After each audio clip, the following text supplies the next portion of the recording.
Some of the worst conditions I've ever experienced in my entire life. There is just death everywhere, destruction everywhere. It's just truly horrific. Deadly strikes on Gaza's Nasser hospital brought global condemnation. They brought terror to those working inside. We were inside the intensive care unit treating patients, and as we were planning an evacuation, there was a second hit on the hospital. Rachael Moses has just returned from volunteering in Gaza.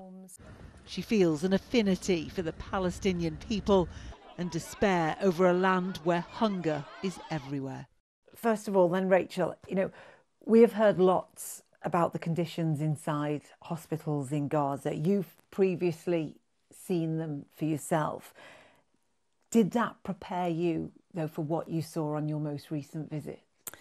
Yeah, so I have been in Gaza earlier this year, and the situation was absolutely horrific. I mean, some of the worst conditions I've ever experienced in my entire life.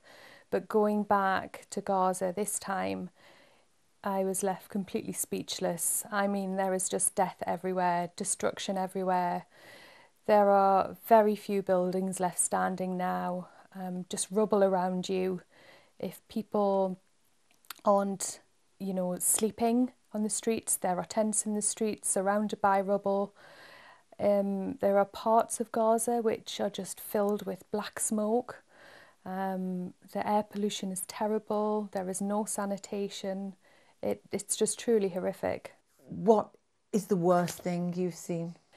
I think on the streets, it's the condition of people. So people are starving.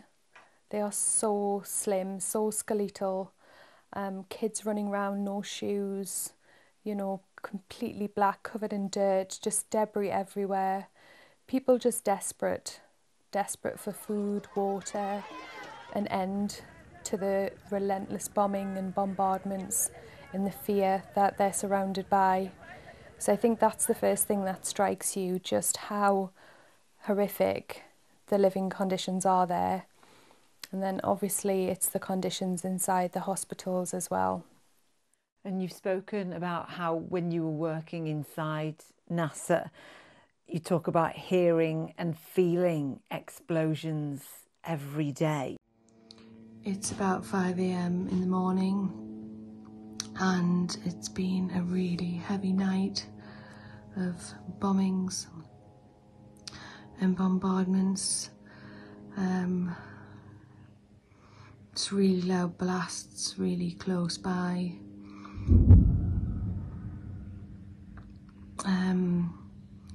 I don't think you'll ever forget the sound of the bomb and then the blood-curdling screams that follow from people.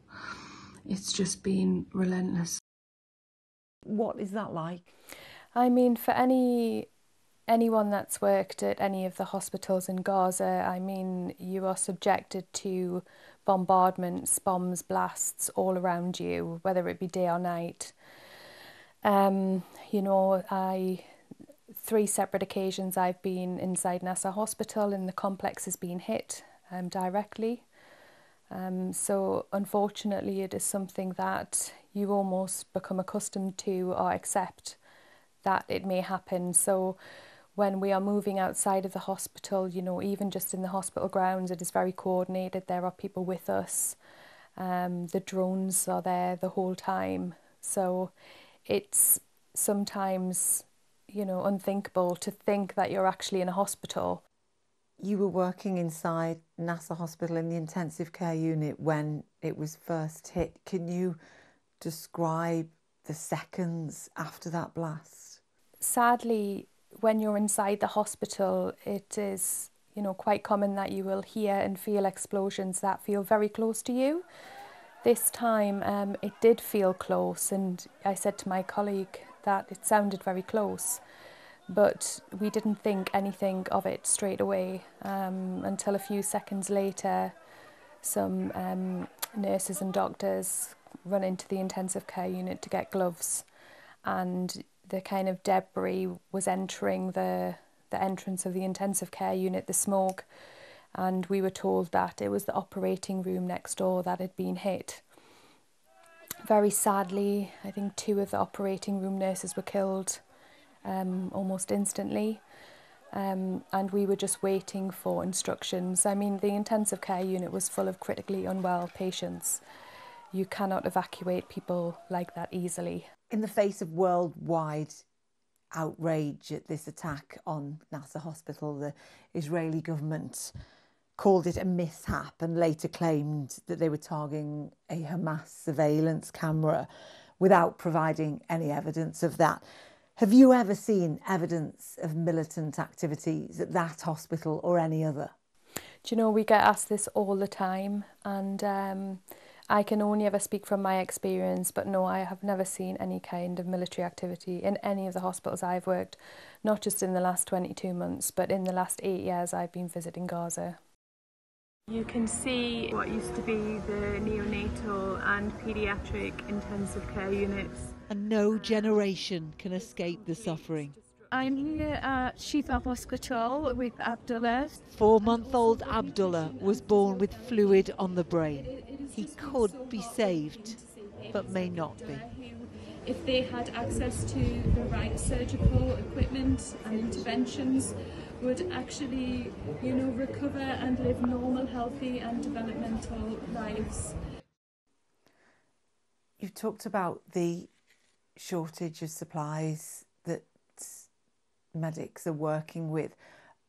At what point do these hospitals cease to function as hospitals? I mean, I honestly don't. It is the sheer determination of the healthcare workers inside those hospitals that they are functioning. Basic supplies just aren't there. Surgeons are fashioning together different bits of kit they can use to save lives.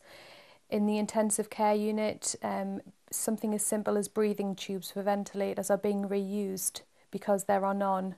Nutrition, one of the intensive care doctors said to me, on average, their patients get between 0 and 500 calories a day. And the calories they get is like pureed, almost I can describe it as baby food that is put down a feeding tube. How do those patients recover? They don't. So if they do survive their initial injury, which by far the most are traumatic type injuries related to bombs, gunshot wounds, if they do survive the initial blast or gunshot, and then they survive their critical care stay, they are incredibly malnourished, skin and bones. So the chances of them being able to rehabilitate are very, very, very small. Combined with their discharge destination being a tent with, no food, no running water, lack of sanitation. You've had colleagues who have said that they are used to seeing people starving in tents in refugee camps, but never before have they seen patients starving in hospitals. Is that the reality?